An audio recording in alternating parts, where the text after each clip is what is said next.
Hi everybody, it's Ramona here again from Connect to Your Angels. I hope you are all doing well and you're settling into the back to school routine. If you're parents and your kids are back in school, I have to say my house is a lot quieter these days with the kids back at school, but yeah, it's a little bittersweet. We never want summer to end. It's so much fun and there's no schedules, no routine, and now we're back to that. But it's all good, it's all good.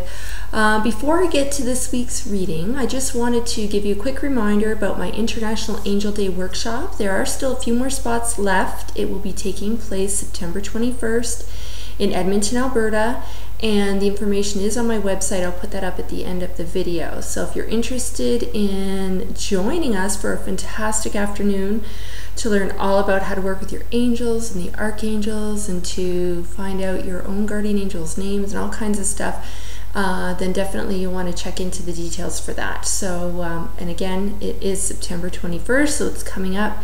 And don't delay, like I said, there's just a few spots left. Okay, so this is going to be the reading for September 9th through the 15th.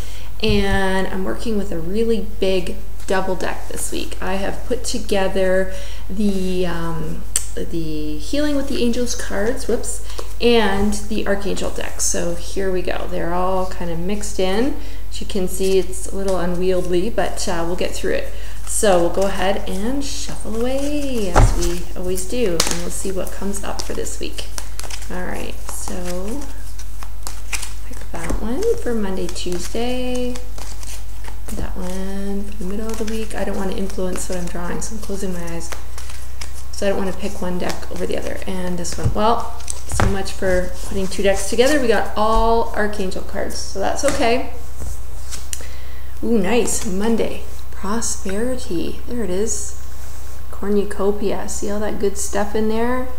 Prosperity, it's saying your material needs are provided as you follow your guidance and manifest your dreams into reality. So the message with this is about really paying attention to your guidance. You know, it's not that you aren't worthy of abundance and prosperity. It's not that they don't want to bring it to you. They're probably giving you a lot of guidance as to how you can best go about, you know, doing different things to bring that to you, and you just might not be really tuning in or, you know, understanding that guidance. So really pay attention to, you know, gut feelings that you have, to thoughts that pop into your head that make you kind of go, huh, that's very interesting. I didn't think of that before. Or to a knowingness that you might have, or to things you actually hear, you know, messages that repeat, or things you see in your environment that repeat. Anytime those things happen over and over and over again, whether it's a gut feeling over and over, a thought over and over, that's your cue to know that that's your guidance and that you need to pay attention to that. Okay, so really tune in, work with them. It's not that they don't want to help you, but it's a two-part process. You know, it's a partnership. You do your part, they do their part, and you work hand in hand to help you with whatever situation you've been asking for help with. And that's the other thing, make sure you're asking for the guidance or the help. Okay, they can't just jump in there and start to do stuff until you actually ask. And you can say it in your head, out loud, pray, whatever, write it down. It's all the same thing, okay? The key is just to do it. So that's for Monday and Tuesday, to really think about, on those days, the guidance you're getting. Middle of the week next week is going to be a time for some gentleness. I'll put that up there, okay? It's about being gentle with yourself, I'll read you, and about surrounding yourself with gentle people, situations, and environments. Now, that's not always possible, right? If you have to go to work, and most people would not, you know, describe their workplace as a gentle place. There's usually some stress involved. There could be some friction. You might not get along with the people that you work with. So try to learn some techniques to, you know, be able to still kind of put you in that bubble of gentleness, even though you have to be within a little bit more volatile environment. So things you can do, you know, always, we talked about shielding, right? Make sure you shield yourself every day, all day. And all you do for that is just, you know, work with Archangel Michael and call on him and just ask him to place you in the white light of God's love and divine protection. And you can use visualization if you like. Some people like to imagine they're in, the bubble, like Glinda the Good Witch from Wizard of Oz, or under like a cloak of invisibility, like from Harry Potter. So whatever works for you. But shielding is key whenever you go into a workplace, because there's always negative energy there, okay? So shielding will really help with that. You can also work with some crystals. You can keep them at your desk. You can put them in your pocket. Any kind of black stone will help to ward off negativity as well. Or things like smoky quartz. Where's my smoky quartz? I have a beautiful piece of smoky quartz right here. This is a big one. You don't have to have anything this big, but if you had a piece like that, you could just plunk it right at your desk and keep that around with you. Or anything black, like I said, so hematite, obsidian, jet. What else is black? There's some other things, a lodestone. Yeah, you can work with anything. So go to a crystal store if you have one near you, or metaphysical bookstore. They usually sell crystals there and stones, and just walk around and see what you're guided to, right? And make your decision based on where you feel best guided. But it is time to be gentle. And with that includes setting boundaries. They're saying, make sure you're not taking on too much. It's okay to say no to some things. That is healthy. That's part of hygiene. It's not that you're trying to be difficult, but know your limits. And that's part of being gentle with yourself too. Okay, so into the weekend, healthy lifestyle. That's awesome. That's Archangel Raphael, the healing angel. His color is this emerald green. So anytime you want to work with Raphael, imagine the emerald green color all around you. And it's saying, eat a healthful diet, get adequate sleep, and exercise regularly for optimal health. All the stuff we already know to do, right? And I love that this is coming up now for September, because like I said last week's video, I really equate September with the start of a new year. I don't see the new year starting in January. I don't know about you, but September to me really seems all about fresh starts, new season and all that kind of stuff. So this might be a great time then to re-examine some of those habits that you have, right?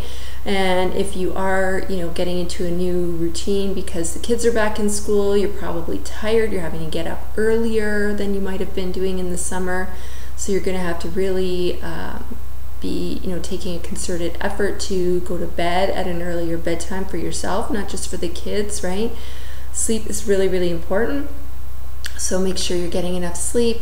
And if you've been guided to make some dietary changes, then this is their way of reassuring you that they can help you with that, to keep going with that it's good, and to remind you that you don't have to make a huge drastic change to have the benefits, Like sometimes people think to really reap the benefit of a diet or an exercise program, they have to go hard or go home.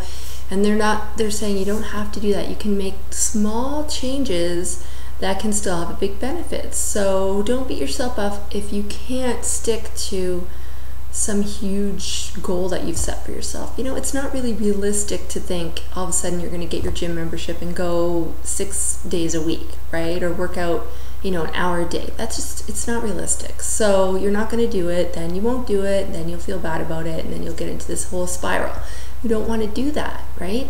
So maybe just commit to going for a walk for 15 minutes twice a week in the first week and see how that goes. And then next week, maybe you can add on a session or add on the length of time that you're out or whatever, but start small. Just start is really what it's about, right? So yeah, I hope that all makes sense for you. I just wanted to also let you guys know that with the fall, my Reiki practice is picking up again. People kind of like to take a little break sometimes in the summer, but now that we're back at it, people are getting their calendars out and starting to schedule appointments. So if you're interested in coming for Reiki, I encourage you to set up that appointment, and that way you'll be able to get the time that fits you best. And if you're new to Reiki, because a lot of people still, they've kind of heard of it, they're not really sure about it, I do have information on my website, and I'll put that up at the end. Like I said, it's connecttoyourangels.com. And another great resource is the Canadian Reiki Association website. They have all kinds of information there. Reiki is spelled R-E-I-K-I, and their website is reiki.ca. So that's the Canadian Reiki Association website for all kinds of information. They have Q&As on there. But of course, I'm always happy and willing and able to answer any questions that you have about that. But it's a wonderful energy modality that can help you with all kinds of stuff, whether you have aches and pains, or you have a chronic health condition, or you just want to sleep better, or you want to balance your chakras, you are looking for a deeper connection spiritually, whatever. Reiki can help with all of that stuff and more. And the beauty of it is I can do it long distance. You don't even have to physically be here with me one-on-one. Of course, I love to meet with the people who are in the vicinity, and I am able to do Reiki appointments one-on-one. But yes, they are available remotely as well.